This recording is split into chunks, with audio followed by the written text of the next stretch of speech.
السلام علیکم ویئرز، میرا نام مہدی بن آصف اور آپ دیکھ رہے ہیں چینل آلویز موٹیویٹیڈ۔ دوستو آج پھر ہم ایک بہت انفارمیٹیو ویڈیو آپ کے لیے لائے ہیں اور جس کا ٹاپک ہے توحید۔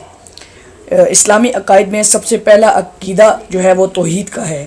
توحید کے لغوی معنی ہے ایک ماننا، یکتا جاننا۔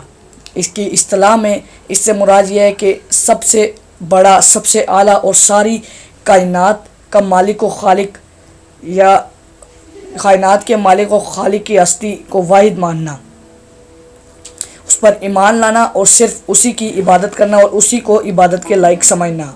حضرت آدم علیہ السلام سے لے کر ختم المرسلین حضرت محمد صلی اللہ علیہ وآلہ وسلم تک جتنے بھی پیغمبر تشریف لائے، سب ان لوگوں کو توحید کی تبلیغ کی، سب نے توحید کی تبلیغ کی اور انہیں بتایا کہ کائنات کی تمام اشیاء اللہ ہی کی مخلوق ہیں اور سبھی اسی کے عاجز بندے ہیں، اس لیے صرف اللہ کی عبادت کرنی چاہیے اور اسی کے احکام کو ماننا چاہیے۔ اب ہم آتے ہیں اللہ کے وجود کی طرف کہ اللہ تعالیٰ کا وجود کیا ہے۔ جب بھی ہم کسی بنی ہوئی چیز کو دیکھتے ہیں تو ہمارے ذہن میں اس کے بنانے والے کی طرف منتقل ہوتا ہے۔ جیسے ہی ہم سوچتے ہیں کہ یار یہ دیکھ چیز ہے، اس چیز کی بنانے والے کو ہم ذہن میں لے آتے ہیں۔ مکان دیکھتے ہیں تو معمار کا تصور آ جاتا ہے، گھڑی دیکھتے ہیں تو گھڑی ساز کا تصور آ جاتا ہے، کیونکہ ہم یہ سوچ بھی نہیں سکتے کہ کوئی مکان معمار کے بغیر بھی کھڑا ہو سکتا ہے یا کوئی گھڑی ساز کے بغیر ہی بھی بن سکتی ہے۔ اس طرح جب کائنات پر غور کیا جائے تو ضرور اس کے بنانے والے کا خیال آئے گا، کیونکہ کوئی صحیح ذہن اس بات کا تصور بھی نہیں کر سکتا کہ اتنا بڑا منظم جہان کسی بنانے والے کے بغیر خود بخود بن گیا ہے۔ اللہ تعالیٰ قرآن مجید میں فرماتا ہے، ترجمہ: کیا اللہ میں شبہ ہے جس نے بنایا ہے آسمان اور زمین؟ کائنات پر جب گہری نظر ڈالی جائے تو اس میں ایک نظم و ضبط نظر آئے گا، کہیں بھی بے ترتیبی نہیں ملے گی۔ اللہ تعالیٰ سورۃ الملک میں فرماتا ہے، ترجمہ: جس نے 7 آسمان طے بطے پیدا کر دیے، رحمان کی صنعت میں کوئی فطور نہ دیکھے گا، سو تو پھر نگاہ ڈال کر دیکھ لے، کہیں تجھ کو کوئی خلل نظر آتا ہے؟ پھر بار بار نگاہ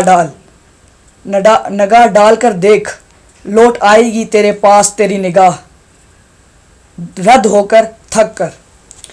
اب ہم تھوڑے دنیا کی طرف آ جاتے ہیں کہ دنیا میں سورج کو ہم دیکھ لیں کہ سورج اپنے مدار میں گردش کر رہا ہے، اور اب چاند کو دیکھ لیں، چاند بھی اپنے مدار میں گردش کر رہا ہے۔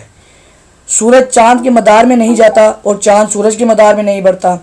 اسی طرح ایک خاص وقت تک رات رہتی ہے اور ایک خاص وقت تک دن۔ اللہ تعالیٰ سورۃ یاسین میں فرماتا ہے، ترجمہ: نہ آفتاب کی مجال ہے کہ چاند کو جا پکڑے اور نہ رات دن سے پہلے آ سکتی ہے، اور سب ایک ایک دائرے میں تیر رہے ہیں۔ تو ویورز، اس بات سے ہمیں پتہ چلتا ہے کہ اللہ ایک ہے اور یہ ساری کائنات اللہ نے بنائی ہے۔ اللہ تعالیٰ قرآن مجید میں فرماتا ہے، کل اللہ احد اللہ الصمد لم یلد ولم یولد ولم یکن لہ کفوا احد۔ اللہ ایک ہے، اللہ بے نیاز ہے، نہ اس کی کوئی اولاد ہے، نہ وہ کسی کی اولاد ہے، اور نہ کوئی اس کے برابر کا ہے۔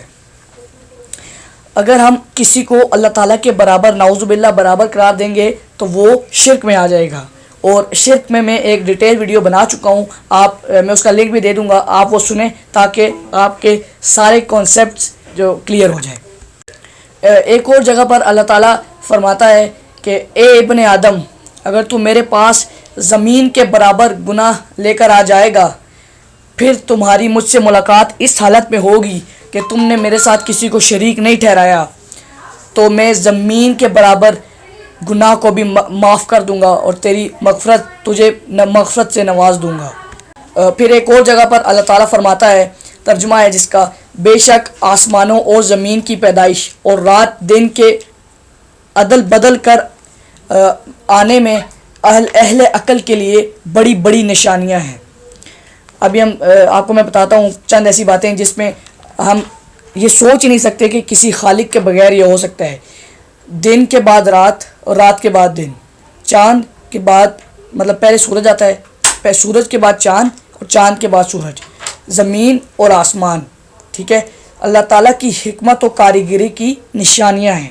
ایک اور جگہ پر اللہ تعالیٰ فرماتا ہے، ترجمہ، کاریگری اللہ ہی کی ہے جس نے ہر چیز کو مضبوط بنا کر رکھا ہے.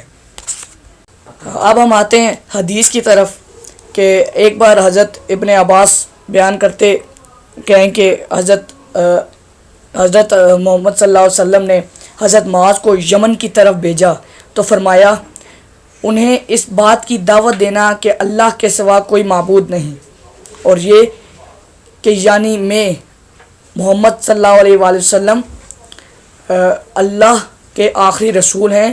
اگر وہ یہ بات مان لیں تو انہیں بتلانا کہ اللہ تعالیٰ نے ان پر ہر دن رات 5 نمازیں فرض کی ہیں.